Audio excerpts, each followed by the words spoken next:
Kasus kekerasan yang melibatkan 4 orang tersangka yang masih di bawah umur yang melakukan kekerasan terhadap 2 orang korban di wilayah Sambong Pari mendapat perhatian hingga ke DPR RI. Keempatnya masih melaksanakan proses persidangan di Pengadilan Negeri Kota Tasikmalaya. Terhormat Saudari Dian Sasmita. Kasus kekerasan yang melibatkan 4 orang tersangka yang masih di bawah umur yang melakukan kekerasan terhadap 2 orang korban di wilayah Sambong Pari beberapa waktu lalu terus berjalan dan memanas. Keempatnya masih melaksanakan proses persidangan di Pengadilan Negeri Kota Tasikmalaya.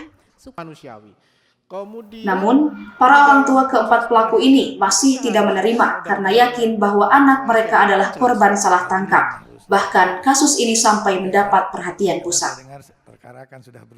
Seperti rapat dengar pendapat yang dilakukan Komisi 3 DPR RI Selasa lalu yang menghadirkan keluarga dan kuasa hukum dalam kasus anak ini. Terdapat 5 rekomendasi dari hasil rapat ini, seperti meminta penangguhan penahanan, mendorong restoratif justice, meminta kasus diusut secara tuntas, profesional, transparan, akuntabel, dan meminta mengungkap seluruh pelaku yang terlibat. Meminta Polres Tasikmalaya Kota memberikan perlindungan kepada keluarga anak. Komisi 3 juga mendukung penuh pembentukan PPA-PPO hingga tingkat Polres agar kasus anak berharapan dengan hukum bisa ditangani secara profesional dan sesuai dengan peraturan perundang-undangan yang berlaku. Usai rapat dengan pendapat ini, mendapat reaksi dari keluarga korban yang merupakan anggota Tarung Derajat. Mereka berkumpul di kantor Pengadilan Negeri Tasikmalaya. Guru Besar Kodrat, Noves Narayana menuturkan, pihaknya menugaskan Divisi Hukum Mengcam Kodrat untuk menyiapkan sejumlah tuntutan atas hal tersebut. Kodrat siap mengawal proses hukum agar tidak dicampuri oleh intervensi politik.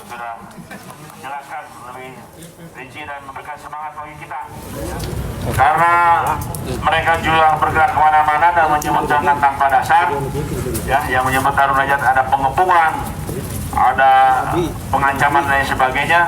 Karena bukan demikian, maka kita sebagai warga negara yang baik, saya tidak akan menyusul bertemu dengan mereka.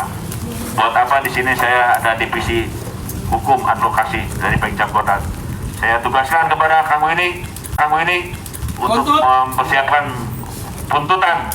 Ya, saya tidak tahu pasal apa itu. Fitnah seperti Kang Nana, perbuatan tidak menyenangkan, atas nama keluarga warga Tarung Derajat, saya harus membela marwah kita. Baiklah, teman-teman semua. Noves menambahkan pihaknya siap membantu upaya pemberantasan berandalan bermotor, sehingga apa yang terjadi kepada anggotanya tidak terulang oleh masyarakat lainnya. Muhammad Hasbi, Radar TV melaporkan.